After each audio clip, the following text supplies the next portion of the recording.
Lieutenant, you think he'll take the city?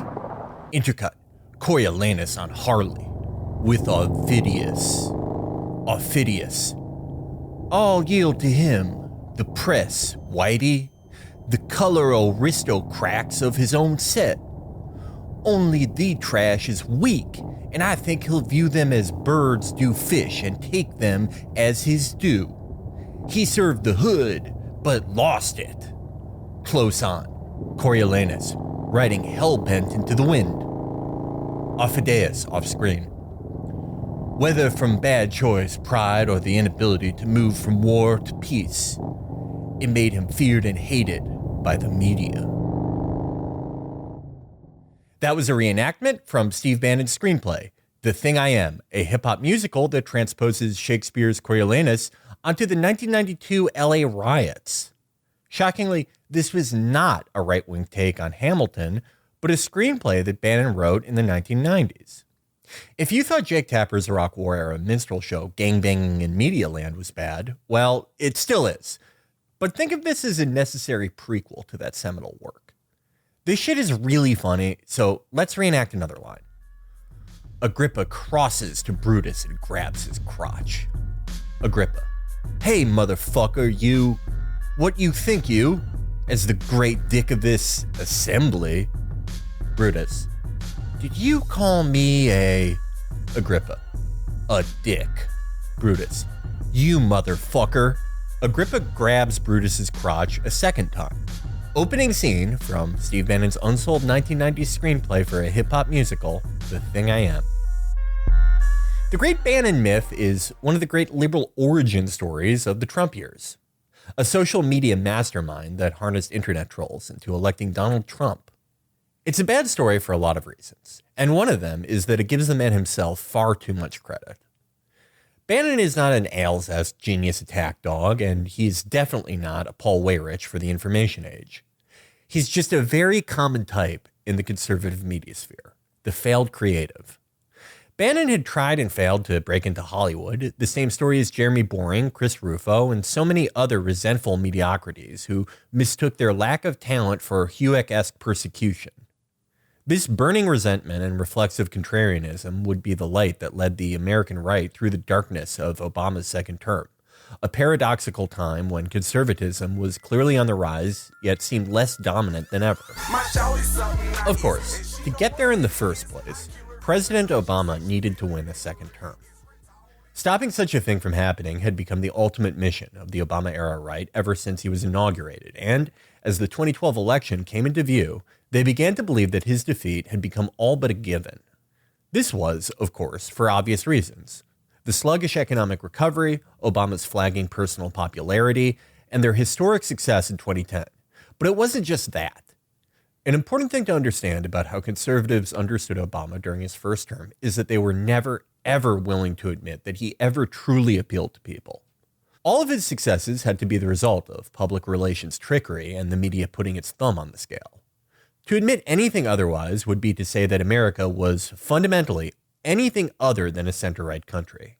And to them, this was utterly inconceivable. By itself, this may not seem all that peculiar.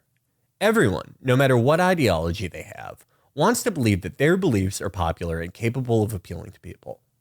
But as Obama's first term went on, the right's belief in its own ultimate victory stopped being just the kind of comforting story all partisans tell themselves.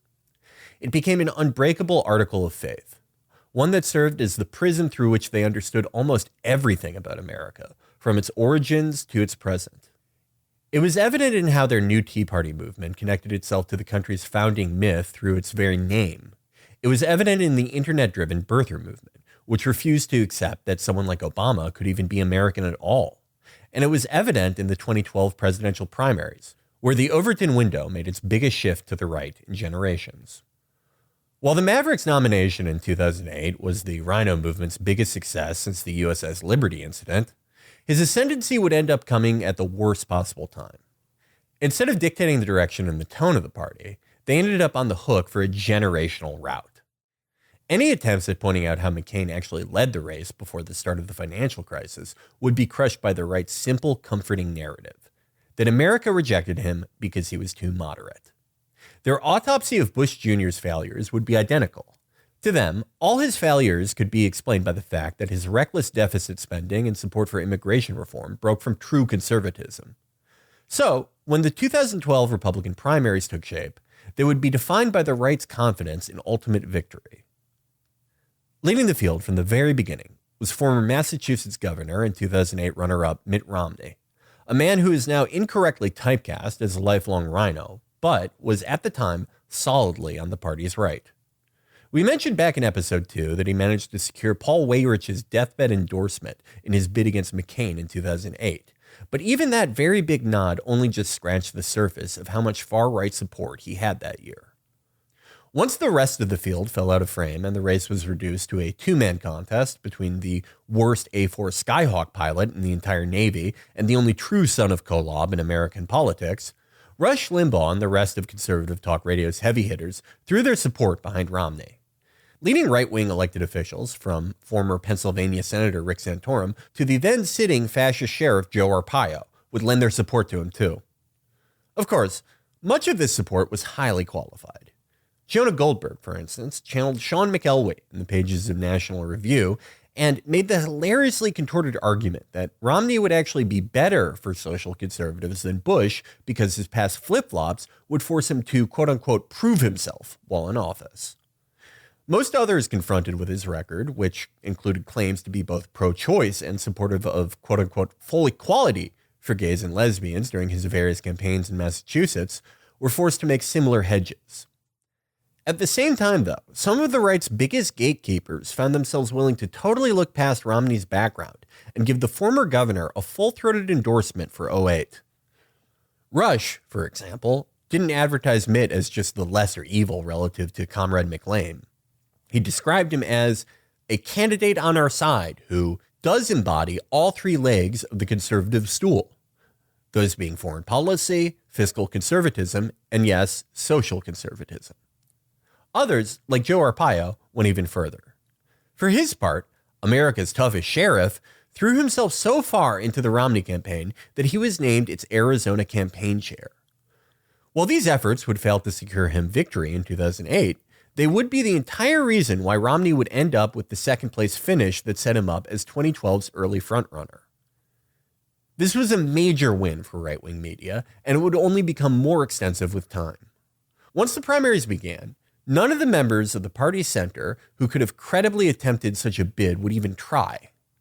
Lifelong media darling Condi Rice, having rebuffed efforts to draft her for the 2008 campaign, didn't even hint at a run against Obama for years later. Midway through 2011, Roger Ailes would extensively lobby General David Petraeus to enter the race, reportedly even considering resigning from Fox to head his potential campaign, backed, of course, by Rupert Murdoch's checkbook. But Petraeus would turn him down, officially removing himself from consideration when he accepted Obama's offer to serve as CIA director. In the end, the only member of the party to challenge Romney from the center would be REO Speedwagon stan John Huntsman, an obscure former Utah governor whose choice in 2009 to serve as Obama's ambassador to China rendered his bid dead on arrival.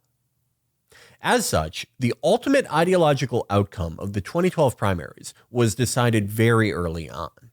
It would be either the darling of talk radio from 2008, or it would be someone even further to his right. From the outset, this presented a major opportunity for Romney.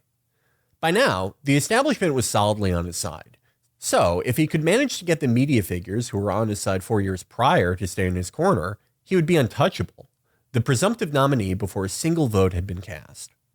Unfortunately for him, however, this would not come to pass. For the full episode, with no McCain-esque threat from the center looming and nobody on the right Chapo taking the possibility of an Obama second term seriously, the right-wing media world would make an early decision that Mitt 2012 wasn't nearly worth settling for. Rush Limbaugh, only a few years removed For the from full declaring Mitt to episode, be the sole man subscribe at capable of representing the right-wing patreon.com/Chapo coalition, Trap House. would now flatly declare him not a conservative. Heading into what they, in the words of Drudge Ally Laura Ingraham, considered to be a gimme election, he and his compatriots clearly desired someone else. For the full episode, subscribe at patreon.com/Chapo Trap House.